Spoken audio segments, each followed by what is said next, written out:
बड़ी चीज नहीं है, लेकिन मेरे नौजवानों, मेरे बुजुर्गों, बड़ी चीज हमारे आपके लिए है कि हमारी पार्टी का मान सम्मान और मनोबल नहीं गिरना चाहिए।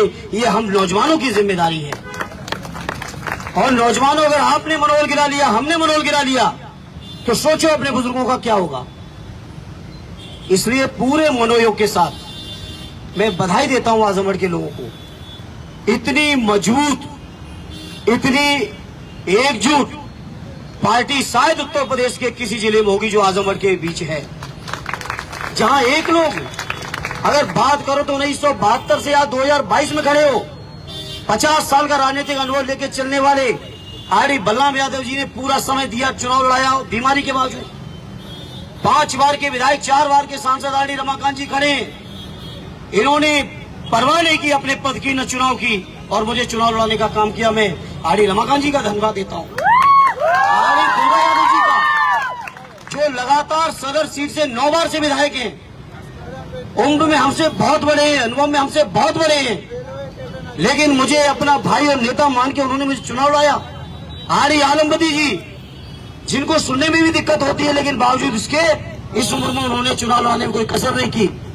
हमारे साथ खड़े भाई पटेल जी, संग्राम भाई से लेके जितने हमारे साथी 10 के 10 विधायक, एमएलसी, हमारे लीडर ऑपोजिशन लाल बिहारी जी, जिन्होंने कभी पद की गरिमा की चिंता किए बिना मेरी राजनीति आगे बढ़ाने में उन्होंने पूरा योगदान दिया है। ये मौका है साथियों सब लोगों को, जिनका योगदान है, सबका आभार व्यक्त करने का। ये मौका परेशान होने का नहीं है। हाँ, ये चुनाव जो हारे हैं, जो हराया गया है, मैं मीडिया के लोगों के बीच कह के आया हूं और अपने कार्यकर्ता साथियों के बीच भी कहूंगा, ये चुनाव आपको हराया गया है भारतीय जनता पार्टी, बहुजन समाज पार्टी, उत्तर प्रदेश की सरकार, आजमगढ़ का प्रशासन, सबके गठबंधन के बाद आपको 4,500 से हरा पाए हैं। सोचो, इन सब में गठबंधन था और कोई नहीं कह सकता। मैं इस मौके पर मैंने चुनौती दी मीडिया के बीच जाके, अगर बहुजन समाज पार्टी की राष्ट्रीय अध्यक्ष बहन कुमारी मायावती जी में हिम्मत और क्षमता थी तो आजमगढ़ की वोटिंग से पहले एनडीए के उम्मीदवार का समर्थन करके दिखा देती, तो आजमगढ़ के लोग बता देते उन्हें। लेकिन मैं इस मौके पर अपने माइनॉरिटी के भाइयों आपसे कहूंगा, हम समाजवादियों की कितनी परीक्षा लोगे और कब तक ये भारतीय जनता पार्टी और बहुजन समाज पार्टी के गठबंधन के बीच गुमराह होते रहोगे। मैंने चुनाव के दौरान भी कहा, फिर दोहराता हूं, ये भारतीय जनता पार्टी की बी टीम बनके बहुजन समाज पार्टी ने काम किया और आपके वोटों में डेंट करने का पूरा टेंडर लेके ये बहुजन समाज पार्टी के नेता और यहाँ के उम्मीदवार लगे हुए थे। इसलिए मैं इस मौके पर कहना चाहता हूं, अपने माइनॉरिटी के लोगों के बीच कम से कम मेरी हार से ही सबक ले लो। उत्तर प्रदेश के अंदर कोई भारतीय जनता पार्टी से लड़ रहा है और कोई लड़ेगा तो केवल और केवल समाजवादी पार्टी और उसके नेता माननीय अखिलेश यादव जी। और आप भी जब ताकत नहीं दोगे या ताकत देने में कंजूसी कर दोगे तो बताओ मेरे साथियों, भारतीय जनता पार्टी से कैसे निपटोगे? कब तक धोखा खाओगे? हर मौके पे इन्होंने 4-4 बार सरकार मिलकर बनाई। जब मौका मिला, भारतीय जनता पार्टी की जरूरत पड़ी, अभी विधानसभा के चुनाव में अगर आपकी सरकार नहीं बनी है आज उत्तर प्रदेश में, तो इसके पीछे भी बहुजन समाज पार्टी और भारतीय जनता पार्टी का गुप्त समझौता था।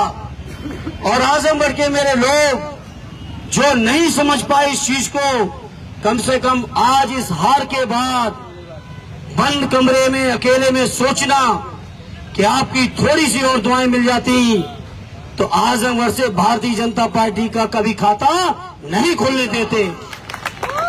न जाने क्यों आप गुमराह हो गए और बहुजन समाज पार्टी को जो टेंडर लिए बैठी भाजपा से, जो डरती है ईडी से, जो डरती है सीबीआई और इनकम टैक्स से, और सीबीआई इनकम टैक्स के डंडे की बदौलत अगर आप भी गुमराह हो गए तो बताओ मेरे आजमगढ़ के भाइयों कैसे संघर्ष होगा।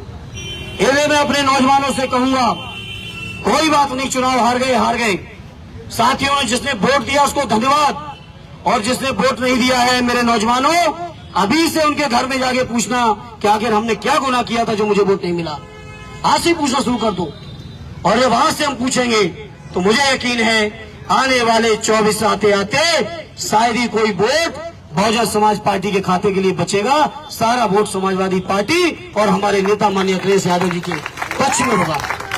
इसलिए मैं आजमगढ़ के भाइयों, केवल 14 दिन का चुनाव लड़ा, नामांकन के आखिरी समय आप सबने फैसला लिया, राष्ट्रीय अध्यक्ष जी ने फैसला लिया, जितनी मेहनत हो सकती थी, संभव हो सकती थी, वो की गई। इसलिए इस मौके पर अपने नेताओं को, पार्टी के अपने राष्ट्रीय अध्यक्ष जी से लेके, पूज्य नेताजी से लेके, आर आजम साहब, आर प्रोफेसर साहब से लेके जितने भी लोग आए थे, और स्वामी प्रसाद मौर्य जी लाने आए, आर अबू आसिम साहब अपना पूरा मुंबई का काम छोड़ के हमारे चुनाव में पड़े थे, और आजमगढ़ के रहने वाले सभी नेता थे ही।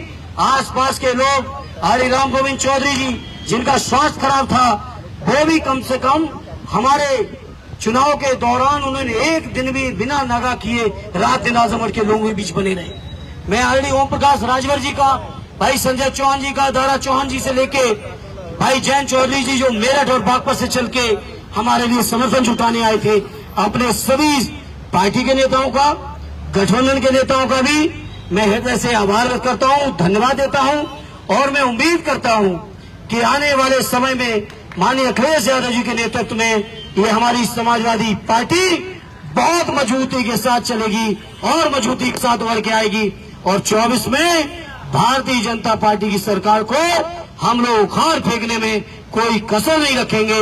ये मैं आपको उम्मीद और भरोसा लेके आया हूँ। मैं उम्मीद करता हूँ जितने भी हमारे विधायक हैं, पूजा सरोज जी का से लेके सभी लोगों का, बेचई भाई से लेके भाई हमारे राजभर जी दीदारगंज से लेके जितने साथी हैं, कमला जी से लेके बहुत सारे, हम नाम लेंगे तो हजारों की तादाद में है। इन्हें जिन साथियों का नाम न ले पाए वो बुरा न मानेंगे। मैं उम्मीद करता हूँ चुनाव हम जरूर हारे हैं, हम हिम्मत कतई नहीं हारे, न हारेंगे साथियों। और मुझे इस बात का फख्र है, हर चुनाव नहीं जीता जाता है, न हर चुनाव कोई पार्टी जीत पाती है। सब लोग हार चुके हैं, हर पार्टी हारी है। चलो कोई बात नहीं, लेकिन आज से ही मैं अपने साथियों से प्रार्थना करूंगा, सबक लें इस चुनाव से और देखें, अध्ययन करें कि कहां कहां हमारी कमी छूट गई, क्योंकि आने वाले 24 में आदरणीय अखिलेश यादव जी के नेतृत्व में एक ऐसी ताकत खड़ी करनी है जो दिल्ली से फासिस्ट भारतीय जनता पार्टी को हटाने में अपना पूरा का पूरा योगदान दे सके। इसलिए इस मौके पर, अरे देना है अध्यक्ष जी, आप तो सबके ऊपर हो ही, मैं बुला रहा था, आप आ ही नहीं पाए, बुलाओ अध्यक्ष जी को। इस मौके पर जितनी बधाई है अंततः गत्तो आप में ही समाये थे। आर्य जिलाध्यक्ष जी को, उनके पूरे जिले के पदाधिकारियों को रात दिन एक की है। अब मेरे पास ना शब्द नहीं है, और शायद बहुत सारे लोग ऐसे होंगे जिनके जो मुझसे मिले भी नहीं और रात दिन काम किए हैं। उन सब साथियों में बधाई देता हूं, धन्यवाद देता हूं, और उम्मीद करता हूं समाजवादी पार्टी के प्रति आप सबका ये जज्बा, ये समर्पण हमेशा बना रहेगा। और आज से ही हम लोगों को लग जाना चाहिए 24 में भारतीय जनता पार्टी की सरकार को उखाड़ के आर्य अखिलेश यादव जी के बिना दिल्ली की कोई सरकार न बन पाए, ये संकल्प लो नौजवानों।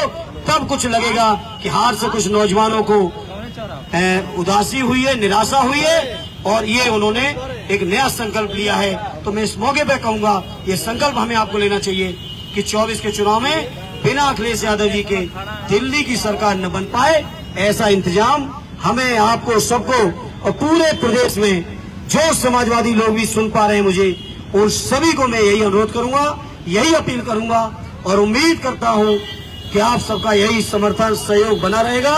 मैं एक बार फिर से सबको धन्यवाद देते हुए दुष्यंत कुमार जी की एक लाइन कहते हुए, मंजिल मिली ना मिली इसका मुझे गम नहीं, मंजिल के जुस्तजू में मेरा कारवां मेरे साथ है, इससे ज्यादा मुझे कुछ चाहिए नहीं। बहुत बहुत धन्यवाद। हम हमारे साथ हैं। जिंदाबाद जिंदाबाद जिंदाबाद जिंदाबाद जिंदाबाद जिंदाबाद जिंदाबाद जिंदाबाद।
गाड़ी जैसा करो हर तो आवाज गाड़ी